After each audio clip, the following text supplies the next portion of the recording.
संख्याएं 7 से विभाज्य है, तो हमें 7 से विभाज्य 3 अंकों वाली संख्याएं चाहिए। तो स्टूडेंट आप लोग बताइए 7 से विभाज्य 3 अंक वाली संख्याएं क्या क्या हो सकती हैं। अगर हम लोग पहली संख्या की बात करें, देखिए आप लोग सबसे पहले 100 3 अंक वाली हमारी संख्या है, तो देखिए क्या 100 7 से विभाज्य है, तो आप पाओगे 100 हमारा 7 से विभाज्य नहीं है। ठीक है, इसी तरीके से आप लोग 101 102 103 104 को भी चेक करोगे तो ये 7 से विभाज्य नहीं है। तो हमारी जो पहली संख्या है वो क्या है, 105 है, जो कि 7 से विभाज्य। इसके लिए थोड़ा सा आपको सोचना पड़ सकता है, तो आप लोग सोच लीजिएगा। जिस तरीके से बात कही जा रही है हम लोग उसी हिसाब से चलेंगे। तो देखिए अब पहली संख्या तो 105 हो गई, दूसरी संख्या हमारी क्या हो जाएगी, 112 हो जाएगी, तीसरी संख्या इसमें 12 जोड़िए तो 119 हो जाएगी, चौथी संख्या इसमें आप 7 जोड़िए तो 19 7 26 126 हो जाएगी, और इस तरीके से हमारी संख्या होंगी।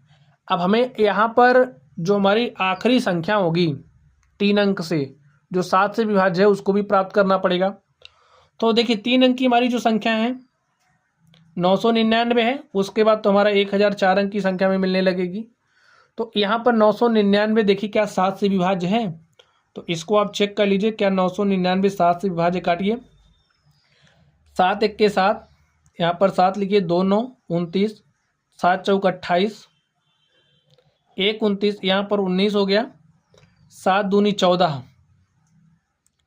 5 19, 5 शेषफल बच रहा है। ठीक है, ये आपको क्या बता रहा है, अगर यहाँ पर 5 शेष नहीं होता, यानी कि 5 शेष नहीं होता तो शेषफल में 0 मिलता, तो संख्या 7 से विभाज्य होती।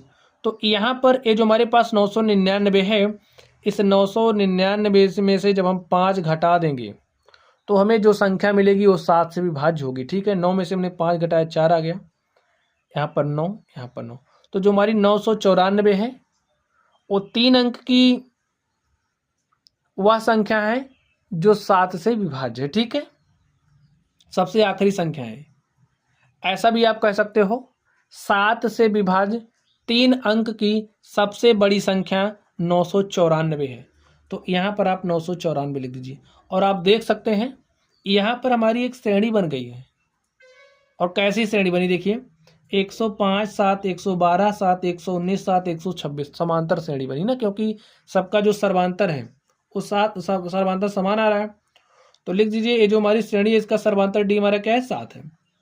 श्रेणी का प्रथम पद क्या है, 105 है। श्रेणी का अंतिम पद क्या है, 994 है। चलिए अब इस श्रेणी में कितने पद हैं भाई, 7 से विभाज्य कितनी संख्याएं हैं 3 अंकों की, में वो बतानी है, तो n का मान निकालना है। ठीक है, यहाँ से हमें पता चल रहा है n का मान निकालना है, तो चलिए हम लोग निकालते हैं।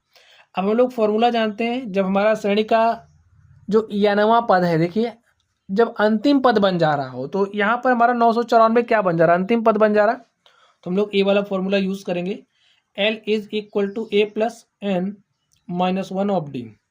L का मान कितना है, 994 है, तो यहाँ पर हम लोग 994 रख देंगे, इज इक्वल टू ए का मान कितना है, 105 है, प्लस एन निकालना है -1, डी का मान देखिए कितना है, 7 है।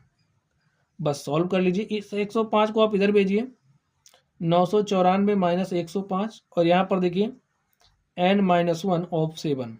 देखिए 14 में से हमने 5 घटाया तो 9 आ गया, यहाँ पर 8 बचा है, 8 लिख दीजिए, और यहाँ पर कितना बचा, 9। चेक कर लीजिए, 14 में से हमने 5 घटाया 9 आ गया, और यहाँ पर 8 में से 0 घटाया 8, यहाँ पर 8 में से हमने 0 घटाया 8, और 9 में से हमने 1 घटाया तो हमारे पास क्या आ गया, 8 आ गया। चलिए n-1 ऑफ 7, इस 7 को इधर भेजिए, तो 889/7 इज इक्वल टू n-1। 7 से काटिए, देखिए क्या आएगा, 7 1 के 7, 1 8 हो गया 18। ठीक है, तो 7 दूनी 14, 4 18 ये हो गया 49, 7 7 49। n-1 इज इक्वल टू 127, इससे आप काट दीजिए। ठीक है, और n बराबर क्या आ गया, 127 प्लस में 1 इज इक्वल टू 128। तो अब आप लोग बताइए 3 अंकों वाली कितनी संख्याएं 7 से विभाज्य हैं, तो हमारा जो आंसर हो गया 128। 128 संख्याएं हैं जो 3 अंकों वाली हैं और 7 से विभाज्य है। लिखिए अतः 3 अंकों वाली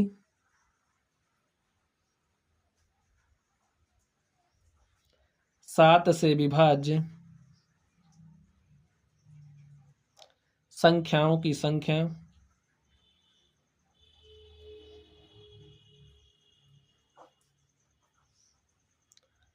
संख्याओं की संख्या 128 है। और स्टूडेंट्स इस तरीके से ये जो हमारा क्वेश्चन था हमने इसको सॉल्व कर लिया है। चलिए अब हम लोग अगले नंबर पर चलते हैं।